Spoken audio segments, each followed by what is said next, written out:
আলামিন বলেন ইন্নাস সামআ ওয়াল বাসারা ওয়াল ফুআদা কুল্লু উলাইকা কানা আনহু মাসউলা। শ্রবণ শক্তি, দৃষ্টি শক্তি, অন্তর শক্তি সব জিজ্ঞাসিত হবে একদিন।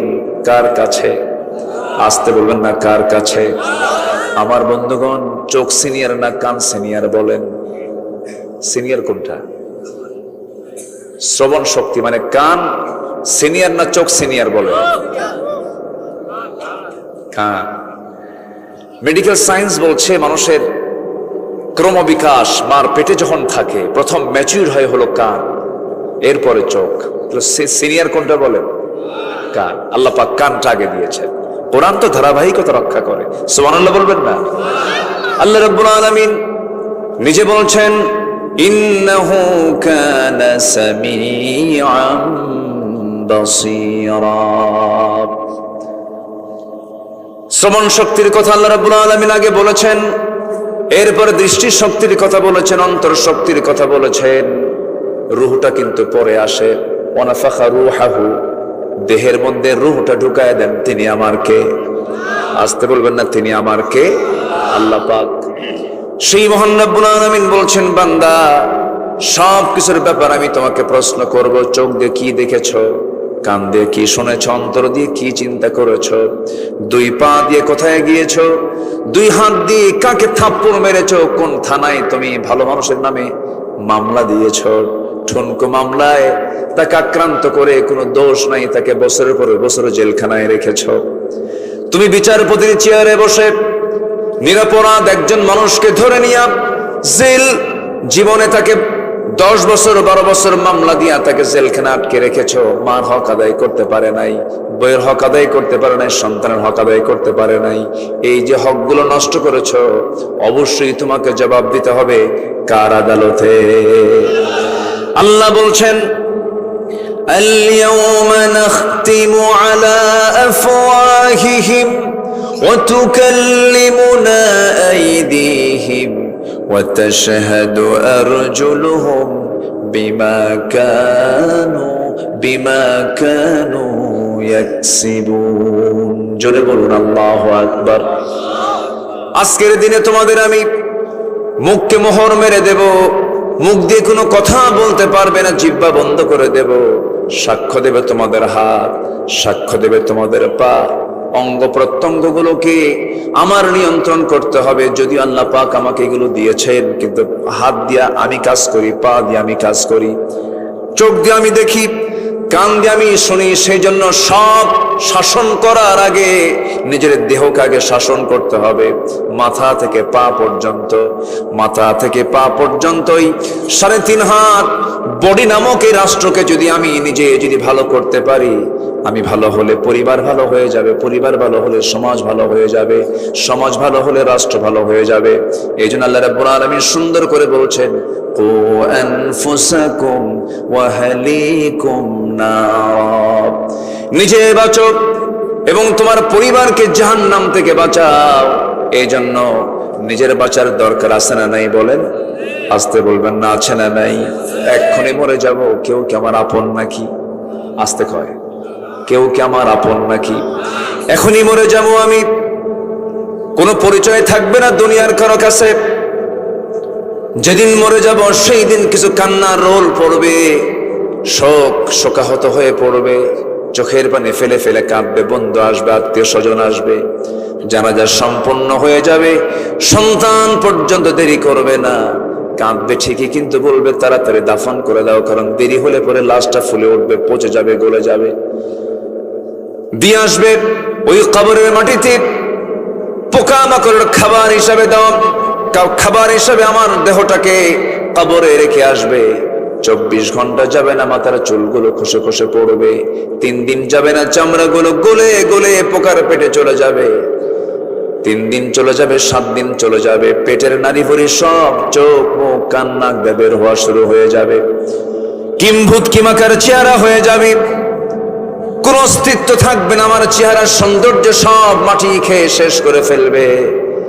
3টা মাস চলে যাবে, দেখা যাবে যদি কবরটা যদি খনন করে দেখা হয় কয়েকটা হাড় ছাড়া আর কোন অস্তিত্ব আমার নাই রে।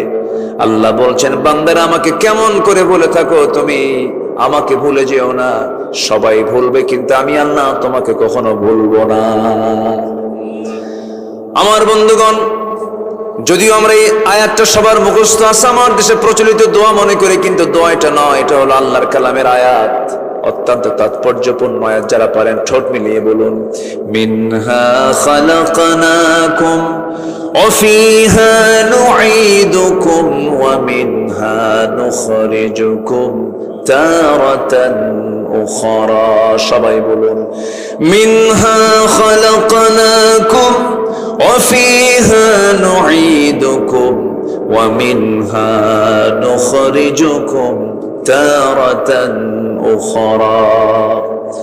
আমি তোমাকে মাটি থেকে সৃষ্টি করেছি, আবার তোমাকে এই মাটিতেই যেতে হবে, আবার তোমাকে সেখান থেকে তোমাকে উচ্চিত করব, আমি তোমাকে আবার সেখান থেকে তুলে নেব, বিচার করব পাই টু পাই, চুল পরিমাণ বিচার আমি কম বেশি করব না। ফামান ইয়ামাল মিসকাল যাররাতিন খায়রান ইয়ারাহু ওয়া মান ইয়ামাল মিসকাল যাররাতিন শাররান ইয়ারাহ।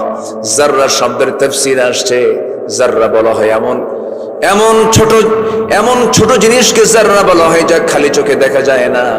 এমন কোন ক্ষুদ্র আমল নাই যা সেদিন সে দেখতে পাবে না, ভালো হোক আর মন্দ হোক, সব বান্দার সামনে প্রেজেন্ট করবেন তিনি আমার কে। জোরে বলেন, তিনি আমার কে। বিচার করবেন আমার আল্লাহ তাআলা। সেই দিন বিচারক তিনি, যেই বিচারকের পরিচয় দিতেন আমরা প্রত্যেক নামাজের ভিতরে 3 নম্বর আয়াতে বলে ফেলি। যারা পারেন সুন্দর ঠোঁট মিলিয়ে বলুন, মালিকি ইয়াউমিদ্দিন ইয়্যাকা না'বুদু ওয়া ইয়্যাকা নাস্তাঈন। জোরে বলুন আল্লাহ। বিচার দিবসের মালিককে বলেন, সবচেয়ে বড় বিচারককে।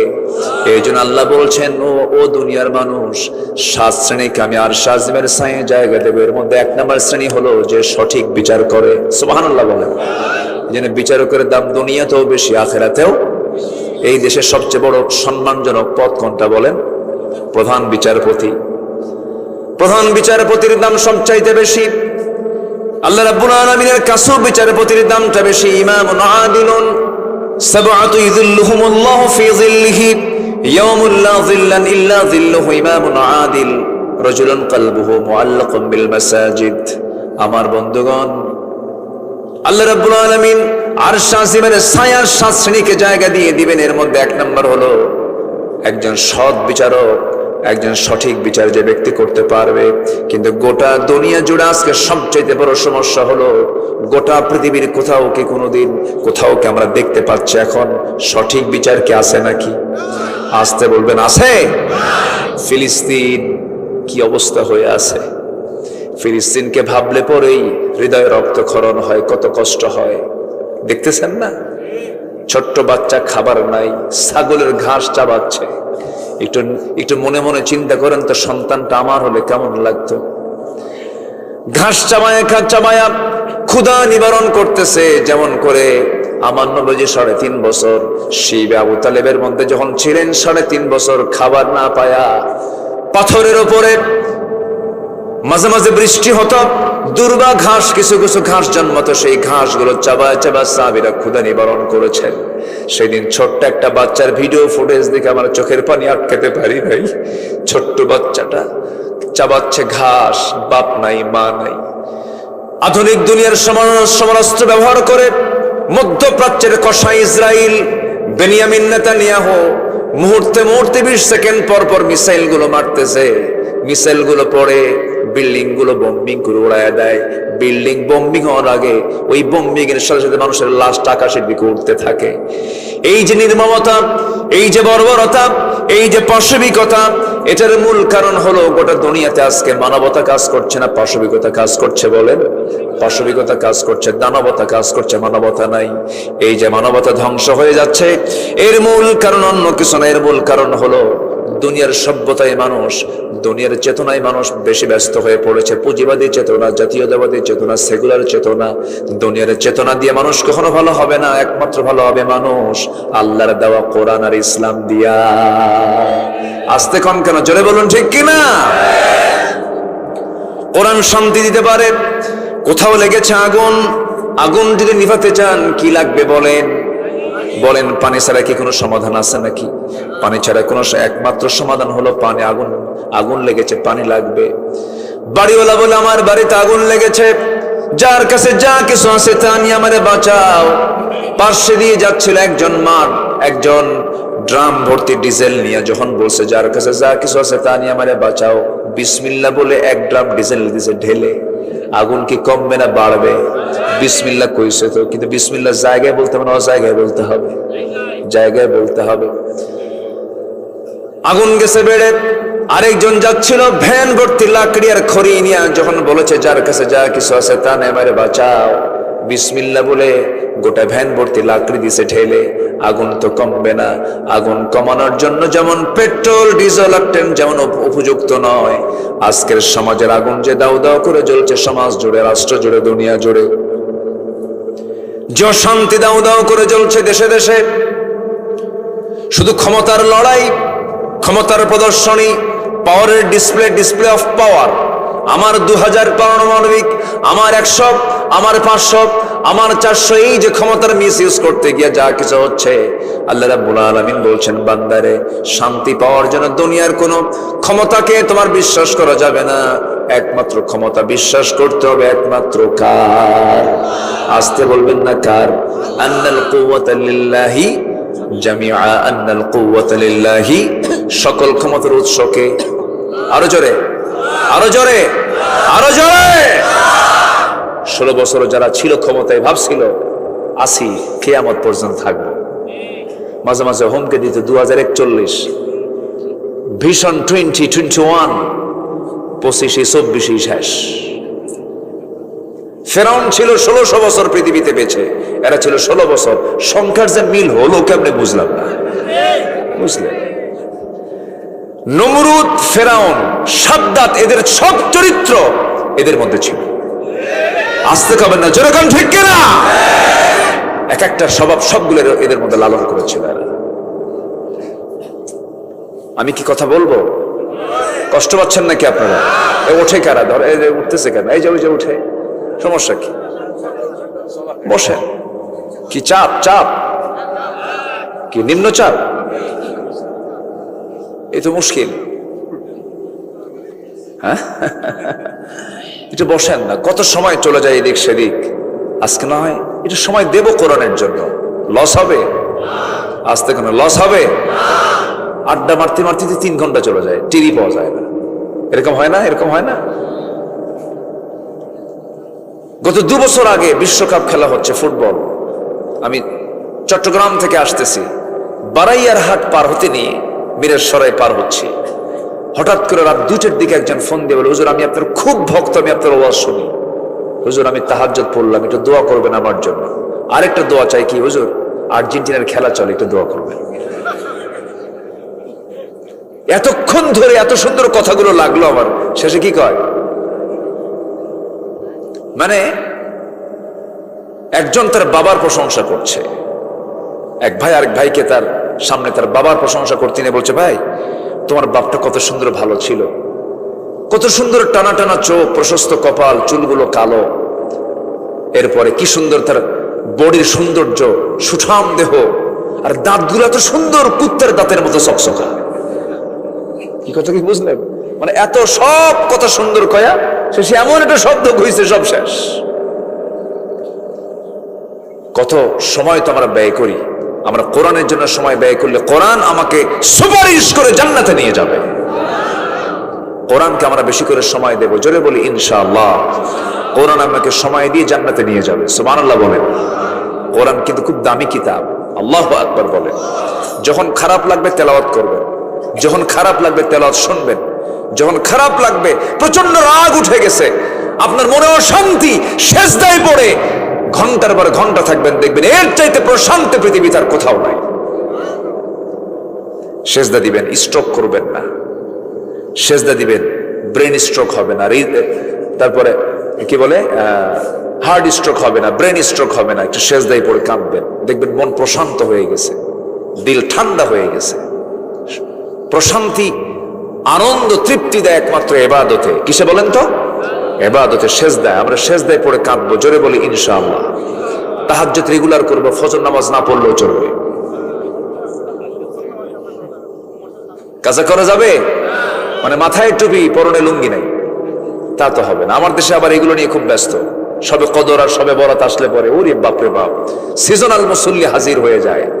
ওদের নামাজ, ওদের সেজদার চোখের পানি দেখে মনে হয় কেবলই আকাশ থেকে জিবরাইল নামছে। আছে না নাই? এরকম হওয়া যাবে না। আমরা ইবাদত করব একদিন না সব দিন, এক রাত না সব রাত। নামাজ হবে 7 দিন, একদিন না 7 দিন, আর প্রতিদিন। কয় ওয়াক্ত নামাজ? 5 ওয়াক্ত নামাজ। আমরা সফল হয়ে যাব, জোরে বলি ইনশাআল্লাহ। একটু কান লাগান। আমরা সফল হতে চাই কি সবাই? সফল হওয়ার জন্য আমরা আসুন কোরআনের আলোকে সফলতার কিছু শর্তাবলী আমি আজকে বলতে চাচ্ছি। 10টা শর্তাবলী নিয়ে আমি কথা বলবো। কয়টা বলেন তো? 10টা শর্তাবলী আমি দেব কোরআন থেকে। আমি আমার বাবার, আমার দাদার কোনো কথা বলতে আসিনি। আমার দেশে তো বাপ নিয়ে বহু কিছু হয়েছে। আমার বাপই দেশ স্বাধীন করছে। ছিল হলো, দেশটা ছিল যেন ওদের কাছে পৈতৃক সম্পত্তির মতো। মুক্তিযুদ্ধ ছিল ওদের ব্যবসা, ওরা ব্যবসা মনে করেছিল। সোনার ছেলেরা, মেধাবী ছেলেরা, অক্সফোর্ড অফ দি ইস্ট, প্রাচ্যের অক্সফোর্ড নামে খ্যাত ঢাবির ছেলে পেলেগুলো তারা আন্দোলন করে বলল, ছাত্র বৈষম্য বিরোধী আন্দোলনের ছেলেরা বলল, আমাদের সন্তান তো তারা, মেধার যাচাই হোক, কোটাকে বাতিল করো। জবাব দিতে নিয়ে উনি বলে ফেললেন যে রাজাকারের নাতিপুতিরা চাকরি পাবে। 54 বছর পরে এসেও যদি এই সমস্ত কথাগুলো আমাদের শুনতে হয়, এই দেশের মানুষ আর বোকা নাই। আসতে কন কেন? ওরা বোকা বানিয়ে রাখতে চেয়েছিল। বোকা মানুষ নাই, মানুষ সচেতন, সবকিছু বোঝে। এটা 2025-এর বাংলাদেশ, 2025, এটা মাথায় রাখতে হবে। এরপরে কথা বলতে হবে। সম্মানিত ভাইয়েরা, সব দেখা শেষ করেছি, সব আইন দেখে শেষ করেছি। আমরা একটা বারের জন্য আমরা আগামী দেশ দেখতে চাই, কোরআনের দেশ। আসতে কন কেন? কোরআন কি কোনো দলের, নির্দিষ্ট কোনো দলের? কোরআনটা কার? যে মুসলমান তার। আমরা সবাই কি? কারণ আমরা সবাই কি? এদেশের সংখ্যাগরিষ্ঠ কি? সংখ্যাগরিষ্ঠ কি? ইসলাম থাকলে সব ধর্ম নিরাপদ থাকবে। ইসলাম যেখানে থাকবে না, কোন ধর্মের নিরাপত্তা থাকবে না। ইন্ডিয়াতে ওয়াকফ স্টেট, মসজিদ, মাদ্রাসা, মন্দিরে যে দানগুলো করা হয়, এটাকে ওয়াকফ স্টেট বলা হয়। ওরা মন্দিরের ওয়াকফ স্টেটকে ঠিক রেখে ইন্ডিয়াতে নতুন করে তারা আইন পাশ করেছে, মুসলিম যে ওয়াকফ স্টেটগুলো, এগুলোকে বাজেয়াপ্ত করে এই সমস্ত সম্পত্তিগুলো তারা দখল করার চেষ্টা করছে। ইসলাম সেখানে হুমকির সম্মুখীন, মুসলিম সেখানে হুমকির সম্মুখীন। ভারতের কাছ থেকে মুসলমানদের সাম্প্রদায়িক সম্পদের শিক্ষা নেওয়ার কিচ্ছু নাই, আমাদের থেকে শিক্ষা নিতে হবে তাদের। এই নওগাঁতে হিন্দু ভাইরা আছে না নাই? আছে না নাই? আমরা তাদেরকে জামাই আদরের মতো করে রাখি, আমরা তাদেরকে কোলে পিঠে করে লালন করি, তাদের মন্দির আমরা পাহারা দেই। আমরা কি ভুল বলছি? আমি কি ভুল বলছি? ইসলামের কারণে আমরা তাদেরকে মোহাব্বতটা করি। বলি আলহামদুলিল্লাহ, জোরে বলি আলহামদুলিল্লাহ। সফল হতে হলে আমাকে আপনাকে কিছু কাজ করতে হবে।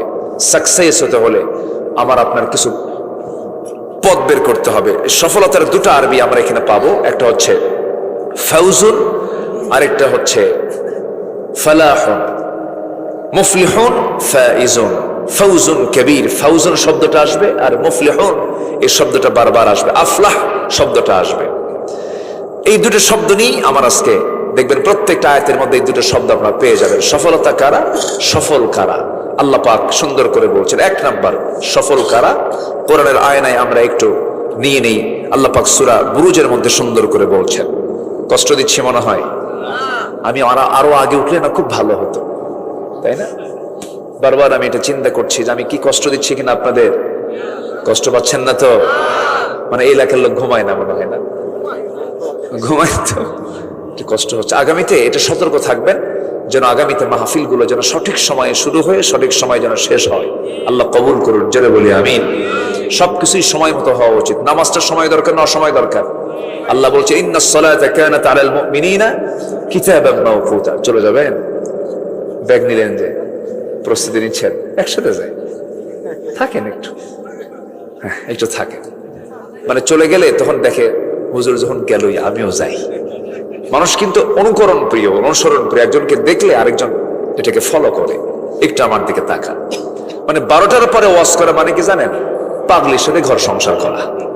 আমি এটা প্রায় এই কথাটা বলি। এখন কি করবেন, একটু আসেন, মনোযোগ দিয়ে শোনেন। আমারও তো ঘুম চলে আসে, মানুষ তো ঘুম তো চলে আসবে। সফল হওয়ার জন্য 1 নম্বর কাজ হচ্ছে ঈমান আনতে হবে। কি আনতে হবে বলেন তো? এখন হয়তো বললেন হুজুর এত কমন কথা বললেন, ঈমান তো আমার আছেই, আমার বাপের নাম, আমার সবাই তো আমরা ইসলামওয়ালা। আমার বাপ, আমার দাদার নাম আমিরুল ইসলাম, আমার বাপের নাম শরীফুল ইসলাম, আমি শহীদুল ইসলাম। সব 3 ইসলাম তো একসাথেই আছে। হ্যাঁ, বংশগত ইসলাম দিয়ে কাম হবে না, কর্মগত ইসলাম থাকতে হবে। বংশের পরিচয় দিয়ে জান্নাত পাওয়া যাবে না। বাবা ছেলেকে জান্নাতে নিয়ে যেতে পারবে না, ছেলে বাপকে জান্নাতে নিতে পারবে না। যদি তাই পারতো, ইব্রাহিম আলাইহিস সালাতু ওয়াস সালামের বাবা ছিল মুমিন না মুশরিক? বলেন বলেন। ইব্রাহিম আলাইহিস সালাতু ওয়াস সালাম জান্নাত পেয়ে যাবেন, কিন্তু তার বাবা জান্নাত পাবে না। বাপ হয়ে লাভ নাই। ছেলে কেনান জাহান্নামী, বাপ নূহ আলাইহিস সালাতু ওয়াস সালাম জান্নাতি। কেন? ঈমান আছে, ঈমান নাই। ছেলের ঈমান নাই, বাবার ঈমান আছে। ঈমান ছাড়া কোনো উপায় নাই। বংশগত কোনো পরিচয় দিয়ে জান্নাত পাওয়া যাবে না। বংশগত পরিচয় দিয়ে যদি জান্নাত পাওয়া যেত, আমার নবীর বংশ কুরাইশ, আবু জেহেলের বংশটাও কি বলেন? বলেন বলেন বলেন বলেন। আবু লাহাবের বংশ কি বলেন? কুরাইশ। কুরাইশ বংশে জন্ম নিয়েও কোনো লাভ হবে না, কারণ আবু লাহাব, আবু জেহেল, উতবা, সাইবা, এই কাট্টা কাট্টা কাফের গুলো সম্ভ্রান্ত বংশ, তাদের জন্ম হয়েছে। বংশের পরিচয় দিয়ে জান্নাত পাওয়া যাবে না। আল্লাহ রাব্বুল আলামিন বলেন ইন্না খালাকনাকুম মিন যাকারিন ওয়া উনসা ওয়া জাআলনাকুম শুউবান ওয়া ক্বাবাইলা লিতাআরাফু ইন্না আকরামাকুম ইনদাল্লাহি আতকাকুম। আমি তোমাদেরকে এক নর এবং নারী থেকে সৃষ্টি করেছি, এরপরে বিভিন্ন বংশ বিস্তার করে দিয়েছি, বিভিন্ন গোত্র করে দিয়েছি, ভাষা করে দিয়েছি। নগর ভাষা, নগর সদরের ভাষা আর নজিপুর পোরশার ভাষা কি একরকম না 2 রকম? একরকম না 2 রকম? জেলা কয়টা আছে? জেলা কয়টা বলেন? এটা কি বিল পার হলাম আজকে? হ্যাঁ,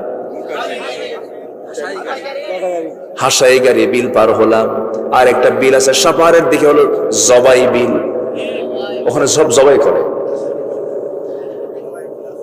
ওই জবাই বিলের মানুষগুলো কথা বলতে নিয়ে সিন পারে না, সালাম দিতে নিয়ে কয় আসসালামু আলাইকুম। আগে সালায়ের পরে দুলাভাই, স উচ্চারণ হয় না, পারে না। একই জেলা, দেখবেন তাদের ভাষা একরকম, আপনার ভাষা একরকম। কেন দিয়েছেন?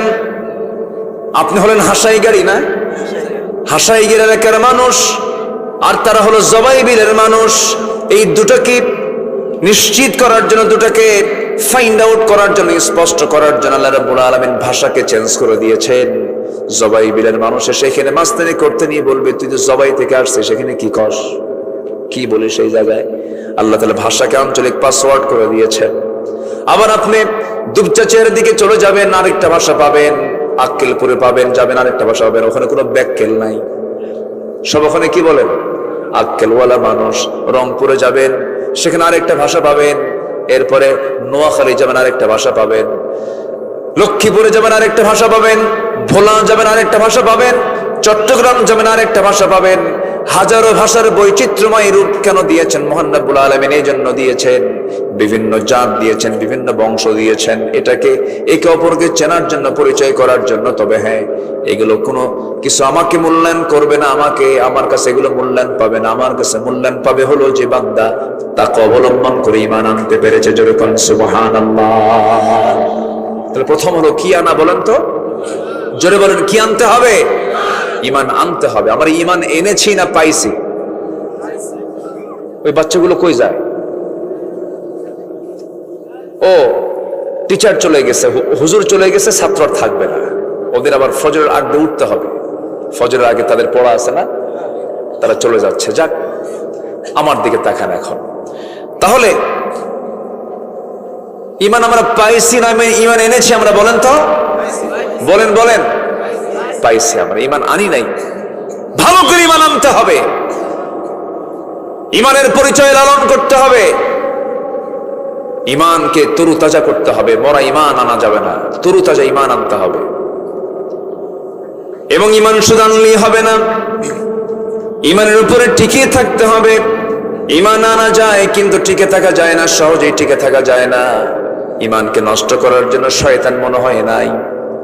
নওগাঁ জেলায় শয়তান আসে না? এখানে শয়তান নাই তো? আসতে খবর না, আসে না? নাই। মানুষ যেখানে থাকবে সেখানে শয়তান থেকে যাবে। শয়তান তো ওয়াসওয়াসা দেওয়ার জন্য সর্বক্ষণ আছে। আপনি বসে আছেন, শয়তান পিছন থেকে বলছে তাড়াতাড়ি ওঠ, চলে যা, ওয়াসওয়াসা দেওয়ার জন্য। এখানেও কিন্তু শয়তান আছে না? শয়তান মনে হয় এই বিল চেনে না? ঠিকই চেনে। শয়তান কিন্তু জান্নাত পর্যন্ত চিনে। জান্নাতের মধ্যে আদম আলাইহিস সালাতু ওয়াস সালাম, হাওয়া আলাইহিস সালাতু ওয়াস সালাম যখন থাকলেন, শয়তান জান্নাতের মধ্যে ঢুকে দুজনকে ওয়াসওয়াসা দিয়েছিল যে শয়তান জান্নাতে ঢুকে আমার বাপ মাকে ওয়াসওয়াসা দিতে পারে। সেই শয়তান বুঝি এই এলাকা চেনে না? কি চেনে কিনা বলেন?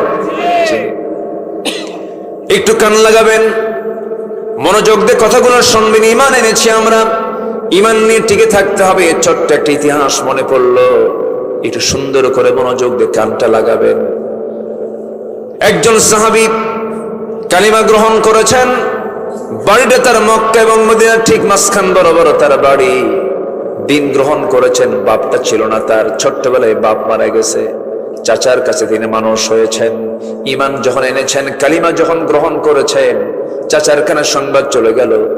চাচা বলে ফেললো, ভাতিজা কি যেন শুনলাম তুমি নাকি কালিমা গ্রহণ করেছো, ইমান এনেছো।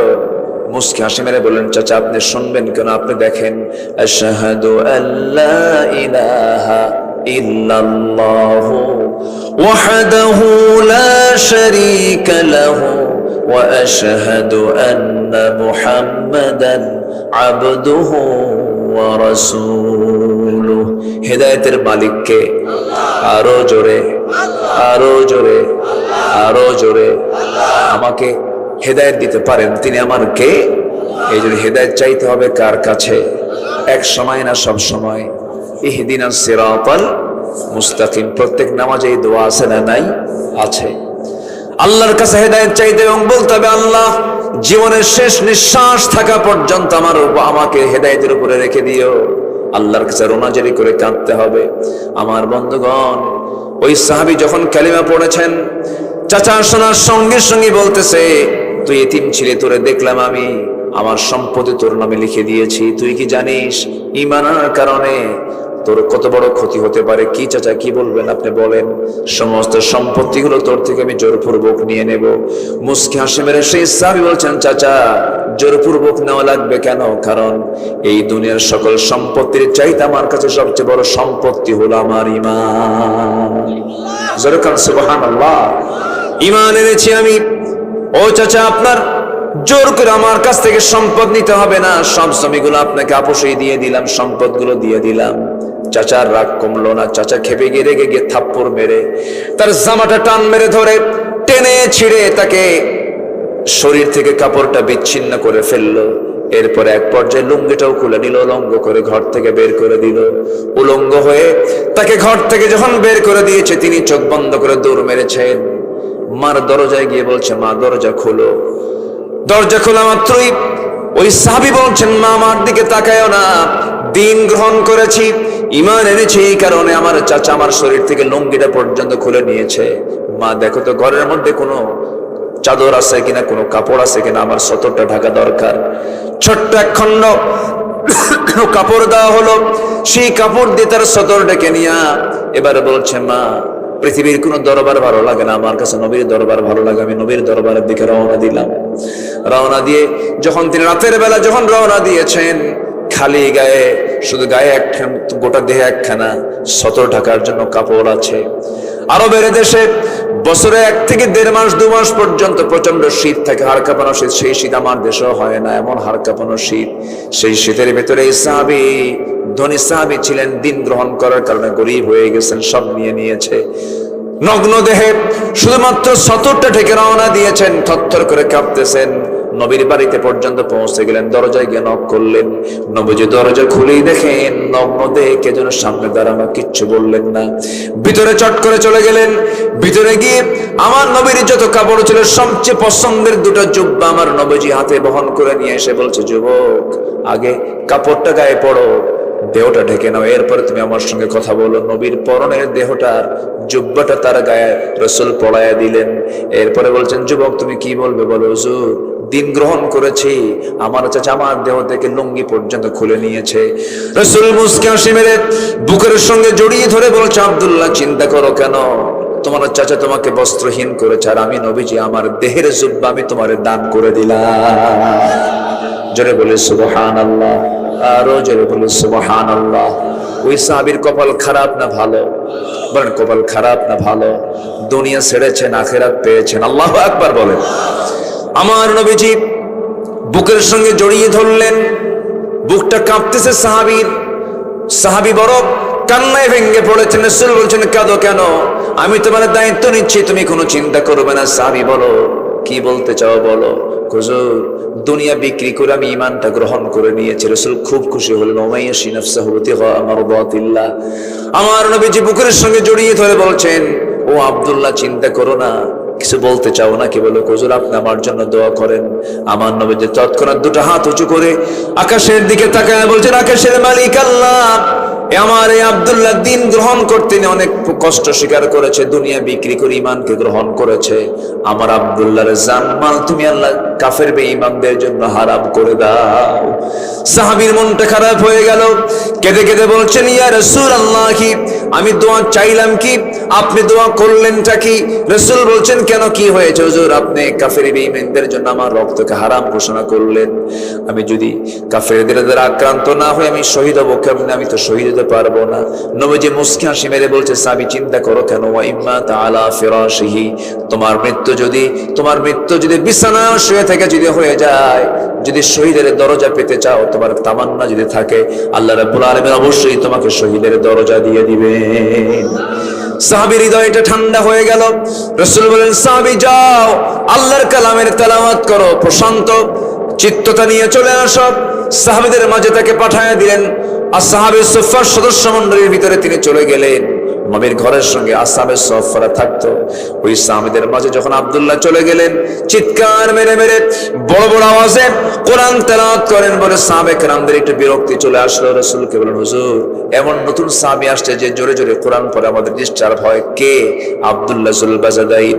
রাসূল বলছেন, না রে না, আমার আব্দুল্লাহর ব্যাপারে তোমরা কেউ অভিযোগ দিও না, কারণ আমার আব্দুল্লাহ ঈমান আনতে নিয়ে দুনিয়া বিক্রি করে সেই ঈমানটা গ্রহণ করেছে। আর আমরা ঈমান বিক্রি করি মাত্র একটা বিড়ির প্যাকেট খায়া। কি আমি কি ভুল বলতেছি? আমরা ঈমানটা এত সস্তা বানায় নিয়েছি, 1 কাপ চা খেয়ে আমরা ঈমান বিক্রি করে ফেলি। আমি কি আলোচনা করব আলোচনা? আমার বন্ধুগণ, আব্দুল্লাহ যুল বাজাদাইন রাদিয়াল্লাহু তাআলা আনহু আল্লাহর কালাম তেলাওয়াত করেন, আবেগ আপ্লুত হয়ে চোখের পানি ফেলে ফেলে কাঁদেন। যুদ্ধের একটা টাইম চলে এলো। আমার নবীজি মদিনার মসজিদ থেকে রওনা করলেন জিহাদের ময়দানে। রাসূল বলেন, আব্দুল্লাহ রে, আমার প্রিয় সাহাবী, চলো আমার সঙ্গে যুদ্ধে চলো। সাহাবী খুব খুশি হয়ে গেলেন, রওনা করলেন, যুদ্ধে শামিল হলেন। যুদ্ধ শেষ হয়ে গেল। আব্দুল্লাহকে সঙ্গে করে নিয়ে, সবাইকে সঙ্গে করে নিয়ে রাসূল করিম সাল্লাল্লাহু আলাইহি সাল্লাম রওনা দিলেন মদিনার দিকে। হঠাৎ রাস্তার মধ্যে খবর চলে এলো, রাসূলকে বলা হলো, ইয়া রাসূলুল্লাহ, আপনার সবচেয়ে প্রাণপ্রিয় সাহাবী আব্দুল্লাহ দারুণ অসুস্থ হয়ে পড়েছে। নবীজি চূড়ান্ত টেনশনে পড়ে গেলেন। বললেন, দেখো তো আমার সাহাবীকে কেমন করে সেবা করা যায়, চিকিৎসা করা যায়, চেষ্টা করো। সাহাবে কেরাম 3 দিন 3 রাত পর্যন্ত তার সেবায় আত্মনিয়োগ করলেন, কিন্তু উপকার হলো না। এক পর্যায়ে আব্দুল্লাহ দুনিয়া থেকে বিদায় নিলেন। নবীর কানে সংবাদ চলে এলো রে, আমার নবীজি কাঁদতে কাঁদতে বলছেন, সাহাবীরা, আমার কলিজার টুকরা আব্দুল্লাহ দুনিয়া থেকে বিদায় নিয়েছে। আমার আব্দুল্লাহর জানাজার দায়িত্ব আমি কাউকে দেব না, তোমরা তার গোসলটা করাইয়া দাও, কাফনের কাপড়টা পরাইয়া দাও। আজকের জানাজার দায়িত্ব আমি কাউকে না দিয়ে আমি রাসূল নিজে তার জানাজার দায়িত্ব নিয়ে নিলাম। জোরে বলে সুবহানাল্লাহ, আরো জোরে সুবহানাল্লাহ। এই যে দামগুলো বেড়েছে শুধুমাত্র একটা মাত্র কারণ, তার হচ্ছে ঈমানের জন্য। কিসের জন্য বলেন? ঈমানের জন্য। আমার নবীজি করলেন কি?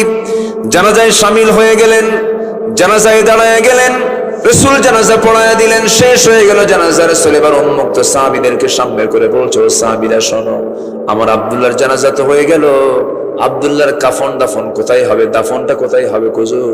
ওই যে 2 পাহাড়ের ঠিক মাঝখানে আমরা কবরটা খনন করেছি তার জন্য।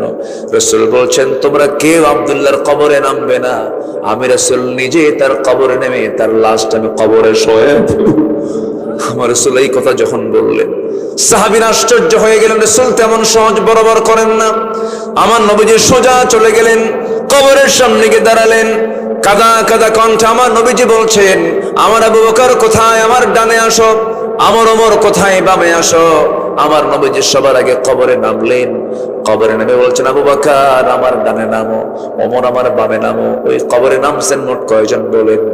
পৃথিবীর সেরা মানুষ, পৃথিবীর সেরা মানুষ 3 জন সেই সাহাবীর কবরে নেমেছেন কবরের লাশ রাখার জন্য। আমার নবীজি কবরের ঠিক মাঝখানে দাঁড়ায়া হাত 2টা আগায় দিলেন, বরকতের হাত আগায় দিয়ে বলছে, সাহাবীরা, আমার প্রিয় আব্দুল্লাহর লাশটা আমার হাতে তুলে দাও। লাশটা যখন হাতে তুলে দেওয়া হলো, রাসূল বলছেন, আবু বকর আমার আব্দুল্লাহর মাথাটা ধরো, আমার ওমর আমার আব্দুল্লাহর পাটা ধরো। 3 জন মিলে সমানভাবে কবরে শোয়া দিলেন।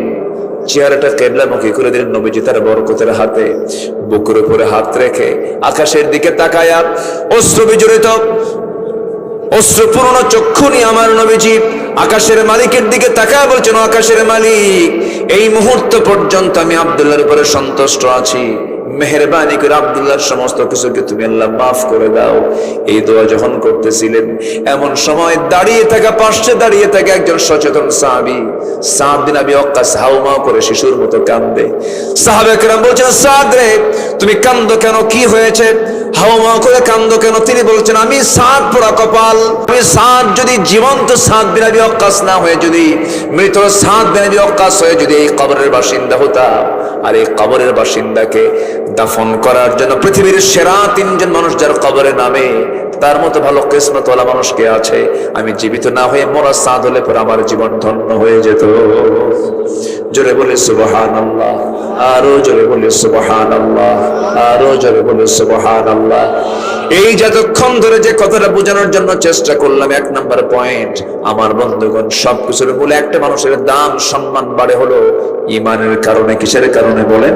ঈমানের কারণে। ঈমান আছে যার, সম্মান আছে তার, ঈমান আছে যার, পুরস্কার আছে তার, ঈমান আছে যার, মর্যাদা আছে তার, ঈমান আছে যার, নেতৃত্ব আছে তার। আমরা বেঈমানদের কোন নেতৃত্ব বাংলার জমিনে বাস্তবায়ন হতে দেব না। কোন বেনামাজি, চোর, লম্পট, চাঁদাবাজদের হাতে আমরা দেশ আর ফেরত দিতে চাই না। আমরা দুর্নীতিমুক্ত, শোষণমুক্ত, ইমানদার পরহেজগার নেতৃত্বে বাংলার জমিন আমরা গড়তে চাই। রাজি আছেন কারা কারা? হাত উঁচু করে দেখান মুসলমান।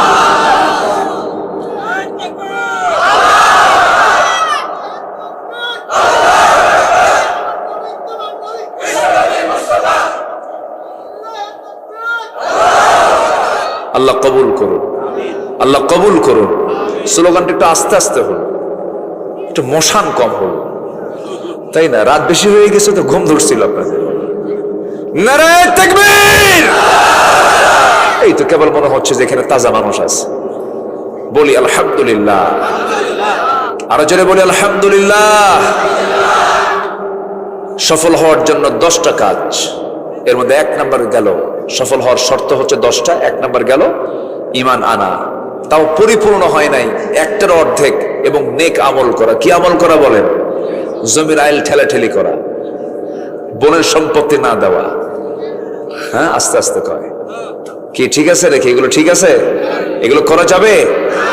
ঘুষের কারবার করা, মাশাআল্লাহ হাজী সাহেব সুদও খাওয়া, এগুলো করা যাবে? এই সময় কেউ উঠেন না, উঠলে ভাববো ওটাই সুদ খায়। বসেন না, আমি আটকাতে পারতেছি না, আসলে অনেক রাত হয়েছে তো। বসেন, আর কিছু সময় আমি কথা বলবো, একটু সময় দেন প্লিজ। একটা আলোচকের সামনে থেকে যখন একটা করে লোক ওঠে, আলোচকের কলিজা থেকে যেন একটা করে তার ছিঁড়তে থাকে, খুব কষ্ট হয়। একটু বসেন। তাহলে ঈমান এনেছি আমরা, নেক আমলও করবো। রাজি আছেন না ইনশাআল্লাহ? এখন আয়াতটা মিলাইয়া দিয়ে আল্লাহ কি বলছেন সূরা বুরুজের 11 নম্বর আয়াতে? আল্লাহ রাব্বুল আলামিন বলেন, ইন্নাল্লাযীনা আমানু ওয়া আমিলুস সালিহাতি লাহুম জান্নাতুন তাজরি মিন তাহতিহাল আনহার যালিকাল ফাওজুল কাবীর। কি কাবীর? বলেন বলেন বলেন। ফাউজুন মানে সফল, যালিকাল ফাউজুল কাবীর। ফাউজুন মানে সফলতা, বড় সফল সে হবে যে ঈমান আনবে এবং নেক আমল করবে। আজান শোনার সঙ্গে সঙ্গে সে দৌড়াবে কিসের দিকে বলেন? আসতে বলবেন না, কিসের দিকে বলেন? হাইয়া আলাস সালাহ, হাইয়া আলাল ফালাহ। নামাজের দিকে আসো, কল্যাণের দিকে আসো। আমার দেশে এমন দল আছে যে দলের জনসভায় গেলে পরে যোহর নামাজের কর্মসূচি নাই, আসর নামাজের কর্মসূচি নাই, মাগরিবের কর্মসূচি নাই। এমন দল আমার দেশে মনে হয় নাই। আসতে বলবেন না, আছে না নাই? যে দলের দলীয় কর্মসূচিতে নামাজের কার্যক্রম থাকে না, সেই দল কখনো জান্নাতের দল হতে পারে না, সেই দল কখনো জান্নাতের কারণ হতে পারে না। এই জন্য নামাজ আছে যেখানে নেতৃত্ব মানবো সেখানে, নামাজ নাই যেখানে থুতু মারবো সেখানে। রাজি আছেন তো ইনশাআল্লাহ? নামাজে নেতৃত্ব আমরা গড়ে তুলবো। এমন সুন্দর একটা পরিবেশ আমরা এখন পেয়েছি মাশাআল্লাহ। গতকালকে ঢাকায় একটা বড় মার্চ ফর গাজা হয়ে গেল, জানেন না আপনারা? কত বড়, কোনো বাধা নাই, কোনো জঙ্গি নাটক নাই, কিচ্ছু নাই, সব চলছে অবাধে। বলি আলহামদুলিল্লাহ। হুজুররা রাস্তায় নামতেই পারে না, হুজুর দেখলেই বলতো তেতুল হুজুর। এই জঙ্গি কত কি। একটা ছিল কুষ্টিয়ার কমিউনিস্ট পার্টির নেতা আল্লামা হাসানুল হক ইনু, নাম শুনছেন তো? আল্লামের জন্য কইলাম, কারণ আহমদ শফির মতো লোককে সে বলেছে তেতুল হুজুর, আল্লামা সাইদের মতো লোককে বলেছে রাজাকার, এরকম করে সে গালি দিত। এখন একটু মজা দেখো যে কষ্ট কেমন লাগে, জেলখানে থাকতে কেমন কষ্ট হয়। আল্লাহ একটু বুঝাইয়া দিচ্ছেন, হাড়ে হাড়ে টের পাচ্ছে ওরা এখন, ঠিক কিনা? অনেক কিছু করেছে, অনেক নাটক করেছে তারা। এই নাটকের অবসান ঘটিয়ে দিয়েছেন তিনি আমার কে? আসতে বলবেন, তিনি আমার কে? জাতি এমন বিপদে পড়ছিল, যখন মানুষকে বিপদে পড়ে তখন কোন দোয়া কয়? বলেন, কোন দোয়া কয়? আমার দেশের জাতীয় ক্রাইসিসে কোন লোকটা আসছে, নাম কি কয়? ঠিক আছে না? ডক্টর মোহাম্মদ ইউনুস। দুই নবী একসাথে, দুই নবীর নাম মোহাম্মদ আবার ইউনুস। কয় নবী হলো? দুই নবী। আমার জীবদ্দশায়, আমি আমার বুদ্ধি বয়সে যেই মাসে পেঁয়াজের ব্যবহার সবচাইতে বেশি, সেই পেঁয়াজের দাম ছিল 20 থেকে 25 টাকা। রমজান মাসে আমি আমার বুদ্ধির বয়সে আমি কখনো পাই নাই। মেনে নিতে হবে তো? কি আসতে কেন মেনে নিতে হবে কিনা বলেন? ভারত থেকে কোনো পেঁয়াজ আসছে? তাহলে হলো কেমনে? আমি নিজে যে টিকিট কেটেছি বিমানের, 1.5 লক্ষ টাকা টিকিট কেটেছি, সেই বিমানের টিকিট এখন 50,000 টাকা, 2 গুণ নাই। কেন? শর্ত জড়িয়ে দেওয়া যে কোনো সিন্ডিকেট চলবে না, একটা পাসপোর্ট একটা টিকিট, পাসপোর্ট বিহীন কোনো টিকিট চলবে না। সব স্বাভাবিক হয়ে গেছে। শুধুমাত্র সততা স্বচ্ছতার নেতৃত্ব যদি বাংলার জমিনে জারি হয়ে যায়, গোটা পৃথিবীর ভিতরে একটি আদর্শ মাইল ফলক রাষ্ট্রে পরিণত হবে বাংলাদেশ। শুধু সৎ যোগ্য নেতৃত্বের দরকার, আমাদের কাউকে লাগবে না। আমার দেশের মাটি কিসের সোনা? সোনার চেয়েও খাঁটি, আলহামদুলিল্লাহ। কাতারে গিয়েছিলাম, কাতার হলো পৃথিবীর সবচাইতে ধনী রাষ্ট্র, 1 নম্বর তালিকায় ছিল এক সময়, 1 নম্বর ধনী রাষ্ট্র হলো কাতার। সেই দেশে গেলাম, কোথাও একটা গাছও নাই। হঠাৎ করে দেখি একটা গ্রিন জন করেছে ওরা, গ্রিন মানে শুধু গাছ আর গাছ। ভাবলাম এই মরুর ভিতরে এই গাছগুলো আসলো কেমনে, কেমনে এই গাছগুলো হলো? মুস্কি হাসি মেরে বলে, হুজুর নিচের দিকে তাকায় দেখেন স্যালাইড লাগানো আছে, প্রত্যেকটা গাছের গোড়ায় গোড়ায় পানির কল লাগানো আছে। উপর থেকে হেলিকপ্টার দিয়ে বিকেল বেলা আবার ওই পানি ঢালে, সুন্দর করে বৃষ্টির মতো করে পানি ঢালে, মানে পানি দেবে না এক বেলায় সব শেষ, সব শুকনো খড়কুটো হয়ে যাবে, ওই যে খড়ের মতো হয়ে যাবে, থাকবে না। আর আমার দেশের মাটি কি সুন্দর, একটা বাচ্চা পেয়ারা খেলো, সেই পেয়ারা খাওয়ার পর সেই পেয়ারার বিচি পিছন দিয়ে ছাড়লো, ওই যে থুয়ে আসছে, 3 মাস পর দেখে যখন থেকে একটা গাছ হয়ে গেছে। আমি কি ভুল বলতেছি ভাই বলেন? আমার দেশ কি সুন্দর দেশ, মরিচ ভর্তা দিয়া খাইছে, কাঁচা মরিচ খাইছে, কাঁচা মরিচ খাইয়া ও তো বিচি তো আর হজম হয় না, বাঁশ ঝাড়ে গিয়ে ঝেড়ে আসছে। 4 মাস পরে দেখে যে মেলাগুলো কি গাছ, মরিচ ধরে আছে। সম্মানিত ভাইয়েরা, 1 নাম্বার চলে গেল। নাম্বার 2, ওই 1 নাম্বার নাম্বার আর ফুরাচ্ছে না, বহু আলোচনা তো। নাম্বার 2, আমরা পিউরিটি নিয়ে আসবো, পরিশুদ্ধতা নিয়ে আসবো, ফ্রেশ, কোনো ভেজাল নিয়ে আসা, কোনো ক্যান্সার ঢোকানো যাবে না ইমানের মধ্যে। নফসটাকে করবো আমরা পরিশুদ্ধ। জোরে বলি ইনশাআল্লাহ, আর জোরে বলি ইনশাআল্লাহ। নফসের রোগ আছে না নাই? নফসের রোগ হলো নিজের বউ দেখে না, খালি অন্যের বউর দিকে চায় থাকে, এরকম আছে না নাই বলেন তো? এটা হচ্ছে কিসের রোগ বলেন? নফসের রোগ। অন্যের বউ দেখতে হবে না নিজের বউ দেখতে হবে? নিজের বউ। অন্যের বউ শুধু দেখে, নিজের বউর দিকে তাকায় বলে তোর একটা চেহারা হলো। অন্যের বউর দিকে তাকালে কি নিজের বউর চেহারা ভালো লাগবে? লাগবে না। নিজের বউকে সুন্দর দেখতে হলে পৃথিবীর সব বউয়ের দিকে তাকানো বন্ধ করতে হবে। এর মধ্যে মজা আছে, এর মধ্যে তৃপ্তি আছে। চোখের হেফাজত করতে হবে, সমস্ত অঙ্গ প্রত্যঙ্গের হেফাজত করতে হবে। সফল হওয়ার জন্য 9টা গুণ 7টা গুণ দরকার।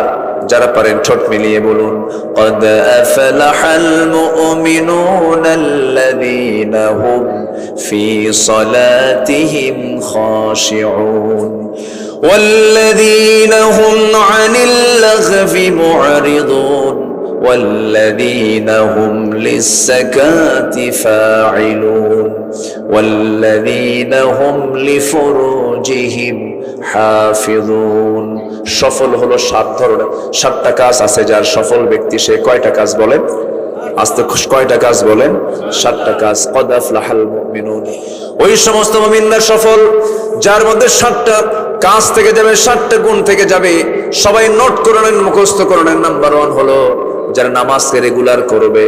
নাম্বার 2 হলো যারা কথা বাজে কোনো কথা মুখ থেকে বের করবে না, অযাচিত কোনো কথা মুখ থেকে বের করবে না। নাম্বার 3 হলো যারা তাদের যাকাতটা ঠিক মতো আদায় করবে। নাম্বার 4 হলো লজ্জাস্থানের যারা হেফাজত করবে। নাম্বার 5 হলো আমানত যারা ঠিক রাখবে। কি ঠিক রাখবে? আমানত। রাষ্ট্র ক্ষমতা পাওয়া একটা কি বলেন? জোরে বলেন, জোরে বলেন, জোরে বলেন। যিনি রাষ্ট্রপতি তার দায়িত্ব বেশি না যে জনগণ তার দায়িত্ব বেশি? বলেন কার দায়িত্ব বেশি? বেশি প্রশ্ন হবে জনগণকে না রাষ্ট্রপতিকে? হ্যাঁ, এই চিন্তা মাথায় থাকলেই তো তখন ভালো হওয়া যায়। সাইয়েদনা ওমর ফারুক রাদিয়াল্লাহু তাআলা আনহু অর্ধ দুনিয়ার শাসনকর্তা, গোটা দুনিয়ার অর্ধেক পৃথিবী তিনি চালান, অথচ রাতের বেলা ঘুমাতে পারেন না। তাকে প্রশ্ন করা হলো ঘুমান না কেন? তিনি কেঁদে কেঁদে বলেন, ঘুমাবো কেমনে, আমার টেনশন হয় ফোরাতের তীরে একটা কুকুর যদি অনাহারে মারা যায়, ইরাকের রাস্তা খারাপের কারণে ওই গর্তের মধ্যে উটের পা পড়ে যে উটের পা ভেঙে যায়, উটের পা কেন ভাঙলো, কুকুর কেন অনাহারে মারা গেল, এর জন্য কিয়ামতের দিন আল্লাহর সামনে আমাকে আসামির কাঠগড়ায় দাঁড়িয়ে তারা জবাব দিতে হবে। আমাদের কথা বলার প্রয়োজন আছে না নাই? যে যেখানে আছি আমরা জাতিসংঘের কাছে স্পষ্ট ভাষায় জানান দিতে চাই, আমরা ওআইসির কাছে, ওআইসি হচ্ছে মুসলিম দেশগুলোর একটা organisation of Islamic conference, OIC. আর আমি কি কই জানেন? ওআইসি। ও ঠিক আছে, আমি দেখবো। ওই দেখতেইছে, কোনো ফলাফল নেই। আমরা প্রেজেন্ট ওয়ার্ল্ড আল্লাহর কাছে দোয়া করে, আল্লাহ তুমি ওমর ফারুকের মতো একজন নেতা আমার দেশে, আমার এই পৃথিবীতে পাঠিয়ে দাও। জোরে বলি আল্লাহুম্মা আমিন। আরো জোরে আল্লাহুম্মা আমিন। রাতের বেলা তিনি ঘুমান না, জনগণকে দেখতে যান। প্রথম খলিফা সাইয়েদনা আবু বকর রাদিয়াল্লাহু তাআলা আনহু খালি পায়ে হাঁটতেছেন রাতের বেলা। কি পায়ে বলেন তো? খালি পায়ে। একজন খলিফা, রাষ্ট্রপতি খালি পায়ে হাঁটে, তাও কোন রাস্তা? যে রাস্তায় পাথর, এবড়ো থেবড়ো রাস্তা, সেই রাস্তায় তিনি খালি পায়ে হাঁটতেছেন। পা ফেটে যেতে পারে যে কোনো মুহূর্তে পাথর আঘাতে। সাইয়েদনা ওমর ফারুক সামনে পড়ে গেছেন, খালি পায়ে হাঁটেন কেন? সাইয়েদনা আবু বকর কেঁদে কেঁদে বলেন, ভাই ওমর, খালি পায়ে হাঁটার কারণ হলো আমি যদি জুতা পায়ে হাঁটতে যাই, আমার জুতার তলার সাথে পাথরের একটা আঘাত লাগবে, একটা আওয়াজ সৃষ্টি হয়ে যাবে। সেই আওয়াজে যদি আমার দেশের জনগণের ঘুমের যদি ব্যাঘাত হয়ে যায়, কিয়ামতের দিন আমাকে আসামির কাঠগড়ায় দাঁড়িয়ে তারা জবাব দিতে হবে।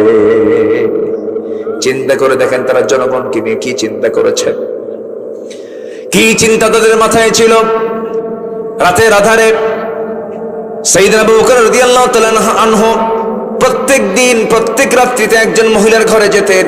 বৃদ্ধা নারী, চোখে দেখেন না, স্বামী নাই, ছেলে নাই, মেয়ে নাই, কেউ নাই, তাকে দেখার কেউ ছিল না, প্রতিবেশী তার। রাষ্ট্রপতি হওয়ার পরও তার এই খেদমত বন্ধ হয় নাই। প্রত্যেক রাত্রি তার খেদমত করে দিয়ে আসতেন, কাপড় চোপড় ধুয়ে দেওয়া, গোসল করানো, তারপরে খাবার দাবারের ব্যবস্থা তিনি করে দিয়ে আসতেন। আমার বন্ধুগণ, সাইয়েদনা ওমর ফারুক একদিন কোন এক রাতের আধারে ওই মহিলার খেদমত করার জন্য দরজায় গিয়ে নক করছেন। বুড়িমা, খেদমত লাগবে নাকি? তিনি বলছেন খেদমত একজন করে গেছে। তিনি মনে মনে ভাবলেন, এই আরবের এই মদিনার মাটিতে কে আছে তারা খেদমত করার জন্য? দরজায় তিনি আড়ালে দাঁড়ায় আছেন। দেখলেন কে যেন ঢুকলো। প্রথম দিন টের পেলেন না, দ্বিতীয় দিন টের পেলেন না, তৃতীয় দিন তিনি যখন ঢুকেছেন, বের হওয়ার সময় তিনি চট করে তার পিছন দিকে ভাতটা চেপে ধরে দেখেন কেউ না। সাইয়েদনা আবু বকর রাদিয়াল্লাহু তাআলা দরজাতে বের হচ্ছেন খালি পায়ে।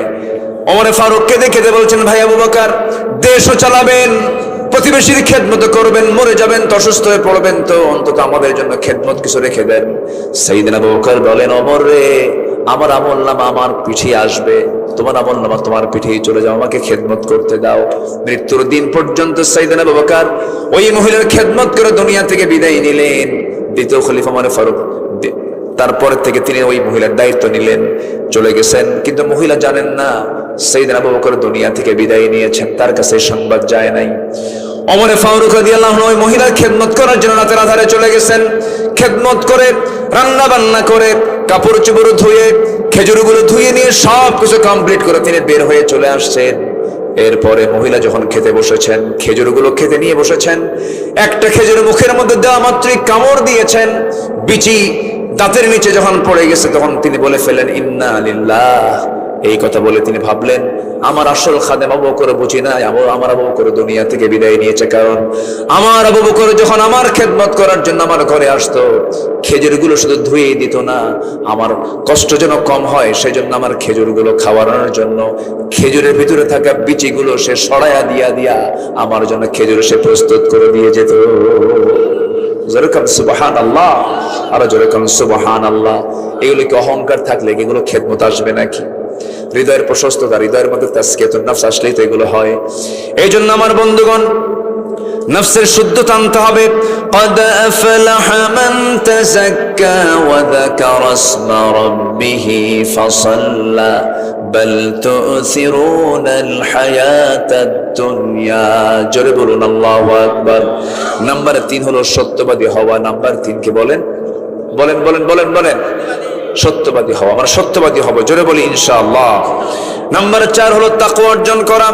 মাইয়ুতিইল্লাহা ওয়া রাসূলাহু ওয়া ইয়াখশাল্লাহ ওয়া ইয়াত্তাকিহি ফাউলাইকা হুমুল ফাইজুন। জোরে বলুন আল্লাহু আকবার। নাম্বার 5 হলো, ও বান্দা, তুমি যদি ধৈর্যশীল হতে পারো, আমি তোমাকে বিশাল বড় সময় সম্মান দিয়ে দেব। ইন্নী জাযাইতুহুমুল ইয়াওমা বিমা সাবারু আন্নাহুম হুমুল ফাইজুন। জোরে বলুন আল্লাহু আকবার। ধৈর্য যোগ্যতা না রাগ যোগ্যতা? আস্তে কয়। ধৈর্য যোগ্যতা না রাগ যোগ্যতা? রাগ করতে কোনো ট্রেনিং লাগে নাকি? কিন্তু ধৈর্য আনতে কি লাগে বলেন? ট্রেনিং লাগে। অনেক বড় ধৈর্যের পরিচয় দিতে হয়। ধৈর্যশীলের জন্য জান্নাত, রাগী ব্যক্তির জন্য দুনিয়াও ক্ষতি। রাগ করা মাত্রই স্ট্রোক করে, আসে না? আসে না? এরকম আছে না? রাগ করবে, দুনিয়াও নষ্ট হবে, আখিরাতও নষ্ট হয়ে যাবে। রেগে যাবেন তো হেরে যাবেন, সবকিছু শেষ হয়ে যাবে। আল্লাহ বলছেন, আমি তাদেরকে দারুণ ভালোবাসি, তারাই হলো সফল কাম। নাম্বার 6 হলো, আল্লাহ এবং রাসূলের আনুগত্য করতে হবে। আমরা আল্লাহ এবং রাসূলের আনুগত্য জীবনের সকল জায়গায় করব। আল্লাহ রাব্বুল আলামিন বলেন, ওয়া মান ইউতিইল্লাহা ওয়া রাসূলাহু ফাকাদ ফাযা ফাওজান আযীমা। জোরে বলুন আল্লাহু আকবার। নবীর সঙ্গে ভালোবাসা আগে দরকার না আনুগত্য আগে দরকার? বলেন তো, বলেন, আনুগত্য আগে দরকার না ভালোবাসা আগে দরকার? বলেন বলেন বলেন বলেন। আনুগত্য। আনুগত্য না হলে ভালোবাসার কোনো দাম নাই।